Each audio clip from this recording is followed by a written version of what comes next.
Hey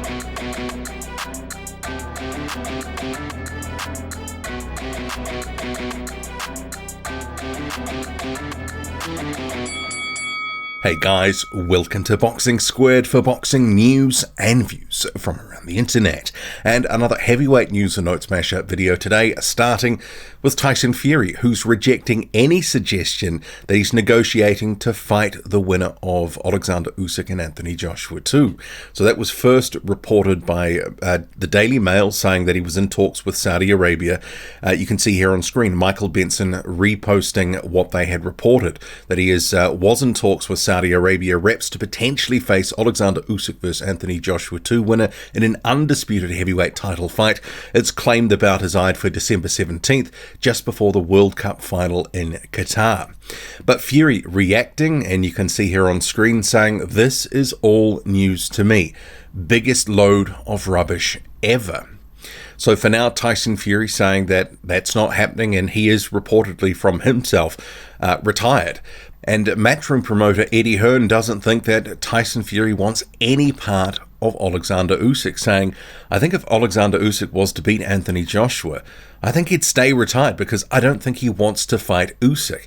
But I think if AJ wins, and I truly believe he will, then you will see the biggest fight in boxing." And I guess those are sort of million-dollar or multi-million-dollar questions at this point. Is Fury coming back, and who's going to win the second fight? Because maybe, as Hearn suggests, if Joshua wins, Fury would come out of his so-called retirement. We shall see. So moving on to Dereck Chisora and Kubrat Pulev, who've come face-to-face in London ahead of their rematch on July 9. So in terms of Eddie Hearn, he actually references that they had agreed terms with Adam Kovnatsky. And as we know, Adam Kovnatsky did not accept an offer which reportedly was for about £1 million or there or thereabouts.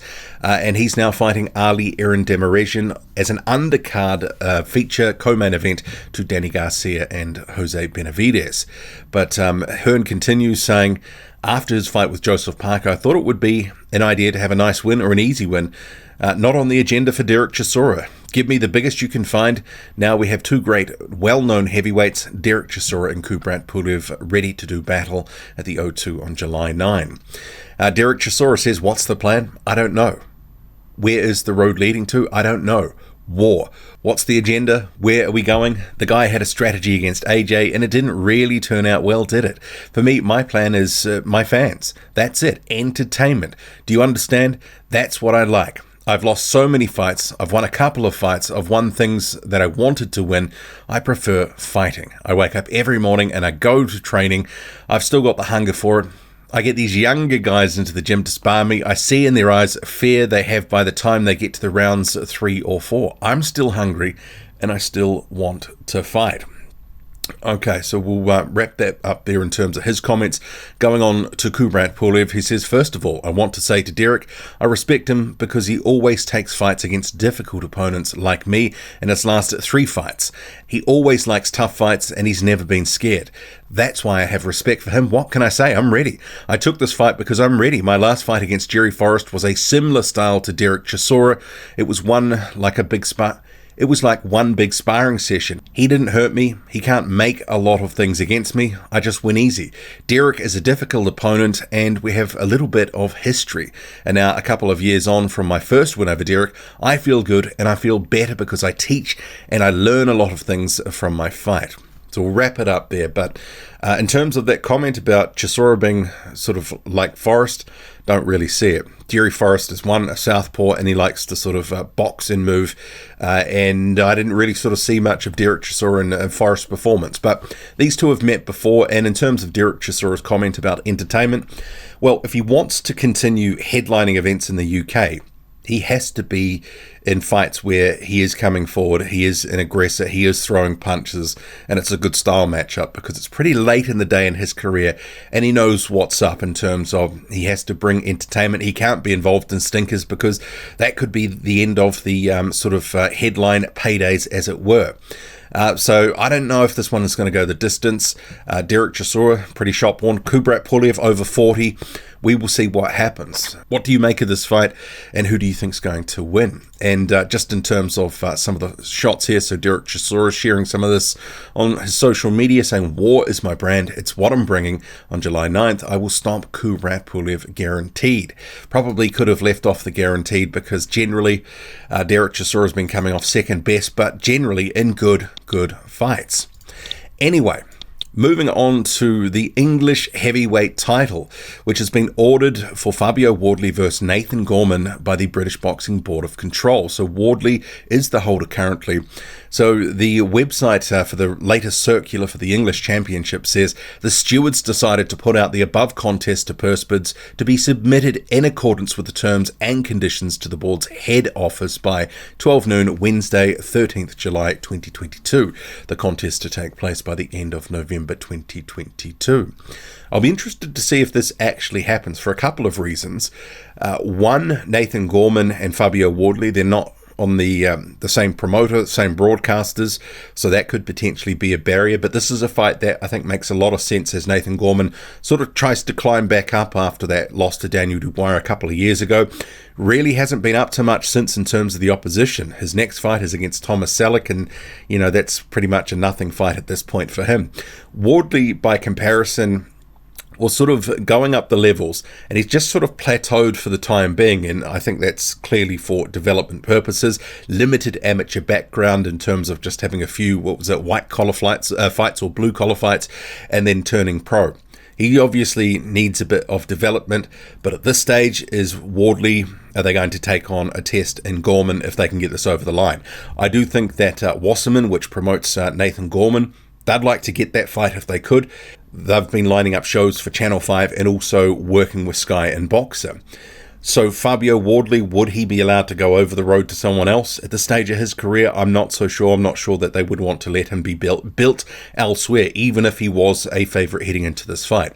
But there is a question. Is this too much too soon for Fabio Wardley? The recent opposition sort of indicates that they're just sort of slowing down his progression. And Wardley himself, about mid-last year, had sort of said, once you go past a certain level, you can't go back. So there is also that to consider. But I like that fight if it happens.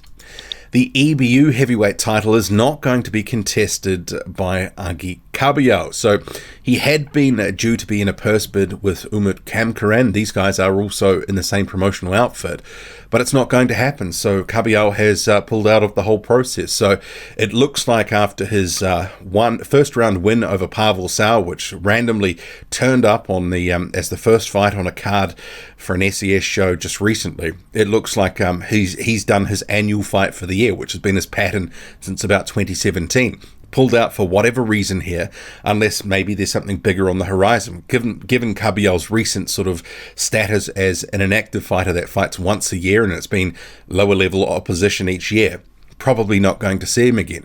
So what's going to happen there? Who knows? But in terms of the EU title, it's currently vacant. So this is the European Union title, not to be confused with the EBU title. So Jack Mulaway and Hussein Muhamed, there is a purse bid to be held on the 13th of June. Mulaway just coming off a loss to Bakadir Jalalov in the United States. So perhaps, is this going to go ahead or not? I'm not so sure. Who knows? Jack Mulowayi has reflected on his loss to Bakadir Jalalov, getting stopped in the 8th and final round of their fight in the United States. So Big Jack says, "I'm fine. I had a great fight against Olympic champion, great fight, and got carried away because I wanted the knockout at the end in the last round. Dropped my hands and got caught. Good experience, and I'm coming back stronger. Hope you guys enjoyed the fight. See you soon." Well, I'm not so sure it was a great fight for him, and not just because he was stopped in pretty brutal fashion late on. He just wasn't in the fight. I mean, he talks about a knockout, trying to get a knockout in the last round, but basically his legs were gone from the round before. He'd been dropped twice. He was dropped in the 6th round, and he was basically peppered with that left hand and beaten up all night. So he wasn't in the fight, didn't really land anything of note, and his hands were down because he was basically at the end of the line in terms of where he was. So yeah, I mean, I guess his reflections probably don't really reflect what we saw on screen, but Good to see, I guess, that he's putting a positive spin on things, because boxers do this to help them deal with a loss and on to the next one. And Dave Allen, he has confirmed now, and this is after saying he'd see how things would go, but he's now confirmed that his fight July 23rd is off, saying will not be going ahead. I've trained this week to the best of my ability, but the pain is a bit too much, and going to rest it up, and next time to see you in the boxing ring will be a big fight, because days of selling tickets to box bin min are over. So please, promoters, managers, whoever it may be, don't forget about me when you need an opponent.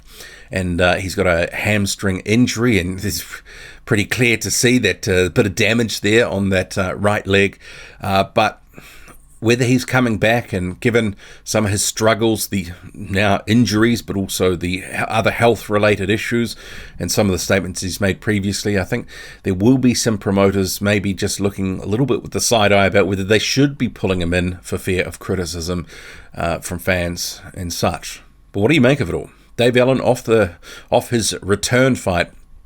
Drop a comment loud and often. Hit like, hit subscribe, follow me on Twitter, boxing_squared. I'm out.